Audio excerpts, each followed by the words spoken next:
Bonjour, ici c'est Marius. Cette vidéo est la partie 4 où on montre comment dessiner en projection isométrique les exercices donnés dans le guide CEMEC du module 4. Et la pièce qu'on se propose réaliser cette fois, c'est elle. Il s'agit de la figure 3.18 de l'exercice 3.2. Dans un premier temps, on peut regarder les dimensions de la pièce. On constate qu'elles sont données en millimètres. Il s'agit de 96, et à 96, je me propose d'utiliser par exemple 18 cases. Après ça, on a une autre dimension qui est de 44, c'est l'auteur, et pour ça, on va additionner 12 à 15 et à 17, et on va obtenir 44. Puisque 44, c'est presque la moitié de 96, je vais utiliser 9 cases pour l'auteur. Et puisque cette distance d'ici elle est donnée, elle est de 36, je vais utiliser 8 cases. À part ça, j'ai fait déjà ici des notations concernant les solides simples qui composent mon objet. Or, on peut constater qu'ici, on a un prisme rectangulaire droit. Voilà longueur, largeur, épaisseur. À part la boîte capable qui est prisme rectangulaire droit 0. Donc, le premier prisme rectangulaire droit à ajouter, selon ma façon de présenter les choses. Longueur, largeur, hauteur, comme j'ai dit. Après ça, il y a quelque chose qui ressemble à la moitié d'un cylindre. En effet, c'est moins de la moitié d'un cylindre. Mais on peut constater que ça, c'est le rayon, ça, c'est l'épaisseur. Voilà le centre de ce cylindre. Après ça, on a un sorte de prisme triangulaire droit. Ce n'est pas vraiment un prisme triangulaire droit, mais on peut apprécier. Voilà, c'est ça. Ma dite prisme rectangulaire droit, elle n'est pas aiguë. Ici, on peut voir comme un triangle ici. Et puis, ça, c'est l'épaisseur. Après ça, on a un cylindre circulaire droit à soustraire. C'est lui, d'ici, qui est concentrique avec la moitié du cylindre d'ici. On a un trou demi-oblong qui est formé d'un prisme rectangulaire droit. Voilà, longueur, hauteur, largeur, et elle est formée aussi d'une moitié de cylindre, numéro 6, qui est ici. Voilà, les solides. Maintenant, on va dessiner notre boîte capable. Alors, pour la longueur, on s'est proposé prendre 18 cases. Moi, j'ai déjà marqué 18 cases, comme ça. Pour l'auteur, on va prendre 9 cases. Pour la largeur, 8 cases. Et on continue de cette manière le dessin en ligne continue fine de la boîte capable.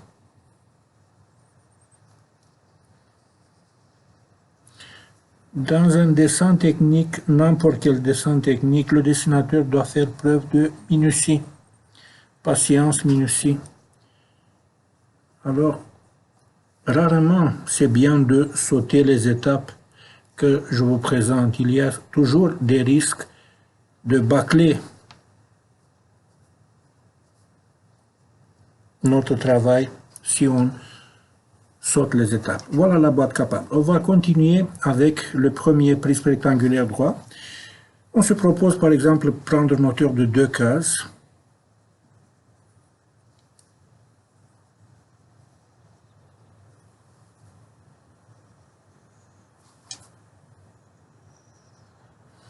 Voilà, longueur, hauteur, largeur, c'est la même chose qu'ici. Et après ça, on n'a pas le choix. Nous devons continuer avec ce cylindre d'ici, parce que les lignes inclinées doivent être tangentes à l'ellipse que je vais dessiner. Et pour ça, on peut apprécier que le centre de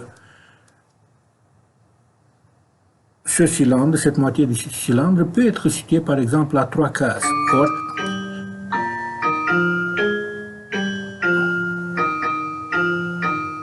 je continue. Ces 3 cases-là doivent être comptées quelque part au milieu de ce côté d'ici. Donc 2, 4, 6, 8, 9. Ici, c'est le milieu. Et d'ici, je vais descendre en bas, si vous voulez, sur une sorte de ligne d'axe. Et ici, c'est le milieu, 3 cases. Je me propose de prendre 3 cases qui correspondent à la dimension d'ici R17. Maintenant, l'épaisseur ici, je pourrais la prendre par exemple, pas de 2 cases, parce que 10 c'est un petit peu plus petit que 12. Je vais prendre 1 case et demi. Donc ici, je pourrais déjà dessiner une ligne, voilà, à une distance de 1 case et demi. Et sur cette ligne, je vais déterminer la moitié de cette ligne. Et d'ici, on va descendre avec ligne d'axe sur laquelle on pourrait compter 3 cases, comme ici.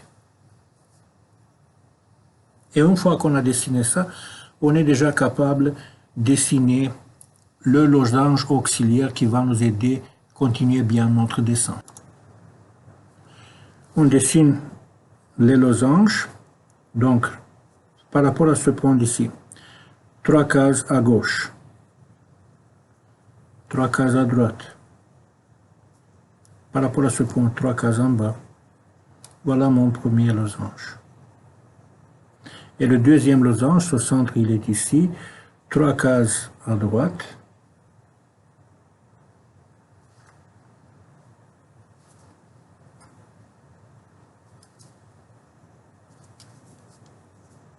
Trois cases à gauche.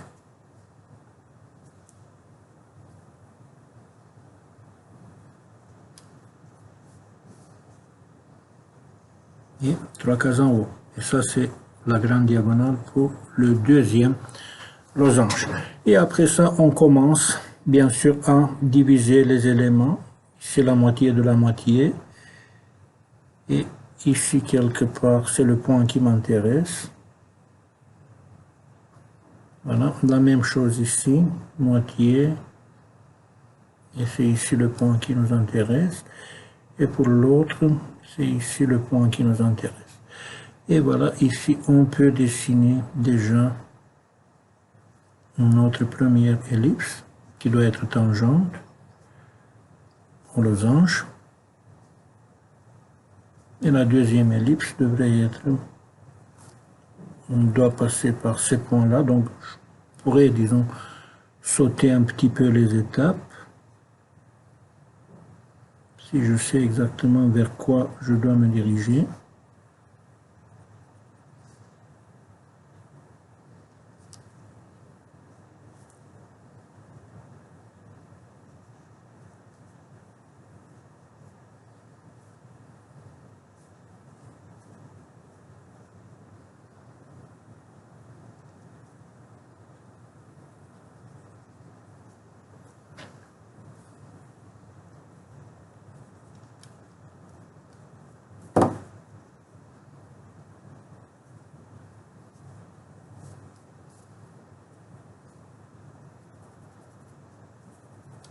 Désolé, c'est par ici que le losange doit passer. Maintenant, c'est bien. Ok, donc j'ai dessiné ici les deux ellipses et comme nous avons vu, on a établi que la largeur ici elle est d'une case et demie. Donc j'ai déterminé ce point, une case et demie ici. Et après ça, je peux joindre avec une ligne tangente le point d'ici à mon ellipse. Donc le point de tangence devrait être quelque part là-bas. Le point de tangente devrait être quelque part là-bas, donc comme une ligne parallèle. Et la même chose ici. Donc on suppose que c'est quelque chose comme ça ici. Et l'autre, c'est quelque chose comme ça. J'espère que c'est visible à l'écran. Ok, donc j'ai terminé aussi ces deux parties. On peut voir le prisme triangulaire, à part le fait qu'ici, je n'ai pas encore dessiné cette ligne. La voilà. Bon, et la portion de cylindre qui est d'ici jusqu'ici. Après ça, on pourrait continuer avec les éléments qui sont à soustraire. On continue maintenant avec le trou d'ici. Je pourrais prendre par exemple comme rayon de ce trou une case et demie et on observe que les losanges que je viens de dessiner semblent décrire d'ici déjà les petits losanges qui m'intéressent. C'est pour cette raison que j'ai utilisé une case et demie. Et après ça, je fais mes marquages et j'obtiens ici les points par où doit passer mon ellipse.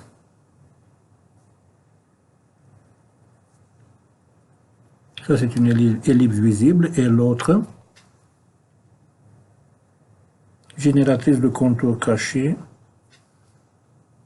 L'autre ellipse doit passer par ici et par ici.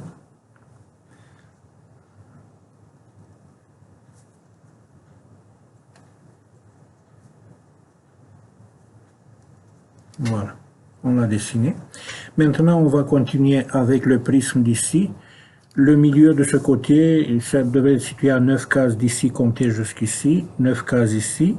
Je vais prendre une case et demie d'un côté, une case et demie d'un côté. Et une longueur de 4 cases. Voilà l'auteur.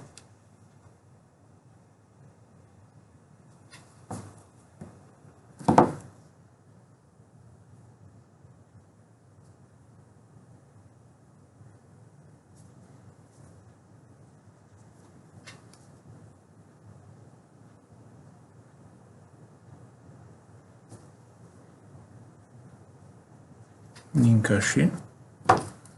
Et ici, c'est comme une ligne visible. Voilà. Donc ça, c'est le prisme. Et maintenant, je dois dessiner mon petit cylindre.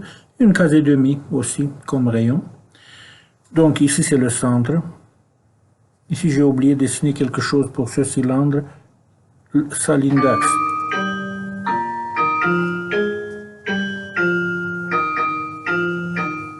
Ici, je viens dessiner la ligne d'axe pour la moitié du cylindre d'ici. Et après ça, remarquez, je peux dessiner des lignes d'axe comme ça, sur lesquelles on peut compter une case et demie, une case et demie, une case et demie, et on peut esquisser déjà notre losange qui est situé en haut. Ici, une case et demie, ça devrait être ça. Voilà le premier losange. Et pour le deuxième, une case et demie ici, une case et demie ici, donc je dessine ça et ça. Et pour le terminer,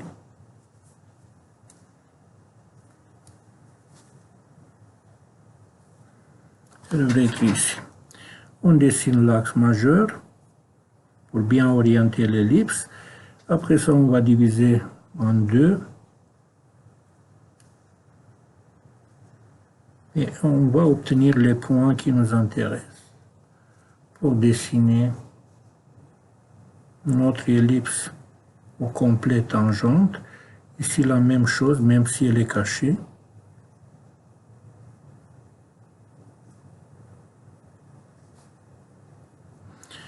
L'idée est que de cette ellipse, on va garder seulement cette portion. Et ici, j'aurai une arête cachée. Voilà. Maintenant, j'ai terminé mes solides simples. Ce que je dois faire, je dois seulement ajouter les bonnes épaisseurs des lignes. On commence toujours avec les lignes courbes. C'est beaucoup plus facile, l'expérience démontre que c'est beaucoup plus facile de dessiner les lignes tangentes après. Ici, la moitié de cette ellipse jusqu'ici, elle est visible. J'ai aussi ici des lignes courbes. Donc l'ellipse visible au complet. Et à l'intérieur de cette ellipse, je vois un petit peu de l'ellipse où sort ici une portion d'ellipse. Ici, d'ici jusqu'ici une autre portion d'ellipse et après ça des lignes droites tangentes. Ligne droite tangente jusqu'à ce point. Ici aussi ligne droite tangente. Et parallèle à elle une autre ligne. Ici. Ici j'ai une arête visible. Arête visible. Arête visible. Deux autres petites arêtes visibles ici. Ici aussi arête visible. Ici, on a une arête visible tout au long de la pièce, si je ne me trompe pas. Ici, on a deux petites arêtes visibles comme ça. Ici, j'ai une arête visible comme ça. Ici, voilà une autre arête visible. Et ici, une autre arête visible qui est comme ça. Arête visible. La visibilité, bien sûr, elle est importante. C'est pour ça qu'on utilise les lignes épaisses et les lignes cachées. On regarde encore une fois notre objet. Le voilà. Donc, merci pour celui-ci. On va continuer avec d'autres croquis un petit peu plus tard.